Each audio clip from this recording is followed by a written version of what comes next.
So ako si Christian, 22 years old, fourth year financial management student of University of Cebu Main Campus. I'm from Poblacion Ward 4 and na ako'y small business diri nga food cart nga ga offer og local street food like pork tauge, dynamite og chicken pastel, and nag-offer pod ko og free food sa mga student og mga homeless nga walay kwarta nga gipanggutom unta, og gipanggutom mo nga wala mo'y kwarta unta moari lang mo, dili mo mawaw kay ako ga-care ko sa inyo ha, kay I know pod unsa ka bait og unsay feel sa gipanggutom nga walay kwarta. So kami gasugod ni ay kani nga food cart kay gasugod ni pag May, so kani po ang akong gi-offer kay dugay na sa siya na akong gi-offer sa mga tao, pero ang ganing signage kay last week pag yun ni siya na buhat. Isa nga gusto mo kaon din niya wala yung kwarta ilite. Yes sir, basta as long as naaptay mahatag o napatay available nga pagkaon, why not, kay di ra bagyo ni permente ato ang grasya, so dapat yun nato siyang i-share sa lain. Naka-experience ba ka sa unang galisod? Yes sir, as a student naka-experience at kung wala ko'y kwarta nya taas pa kayo ang klase nya gutom jud kay sa tanan, so imong focus kay wala na sa klase kundi nasa sa imong tiyan, kay sobra gani ka gutom nya sakit kay sa tiyan. So ako kay naka pabor man jud ko gamay, so kani mao ni akong gi-offer sa mga estudyante nga wala gyud siya kwarta nga mapalit og pagkaon. Siya sa imong family background, ikapila ka sila pag ko. Ako kay tulo may kabok sa akong igsoon, unya ako ang kinamanghuran sa mga igsoon.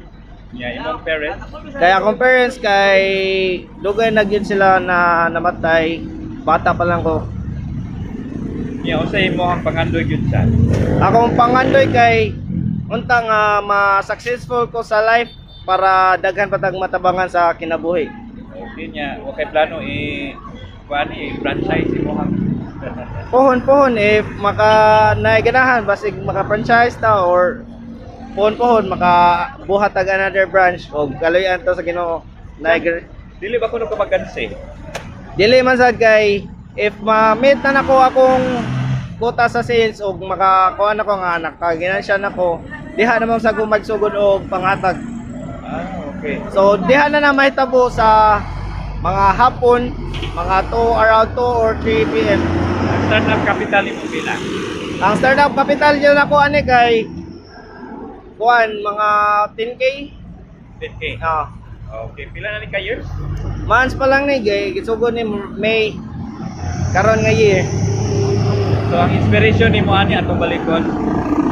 Akong inspiration yun ani kay akong mga na-experience sa before, so ako kay blessed naman ko karon sa gihatag sa Ginoo, like kontento na ko ba. So ako sad gina-share sad ako ang mga blessings nga gihatag sa Ginoo. Okay, invite sila sa mo. So kamo guys, doon niya mo or bisita niya mo sa ako ang ginagmay nga negosyo na atay mga laming nga chicken pastel, lumpia o fried chicken. Quality yun ni siya guys, nya affordable yun ni siya sa tanan. Sa galuto. Yes sir, ako ra gyud galuto gyud ani. Thank you. Thank you. Nyaman po liya, taga ako rin pagkaon nila.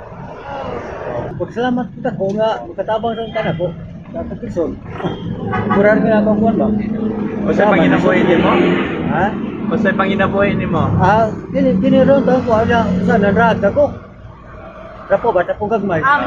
Oo na, karuan aman. Nihit man kayo di. Mura ko, ako po. Amaw niya, hinahin na siya tuwan siya. Sa mo nimo, sa imong gikaon puso. Okay na.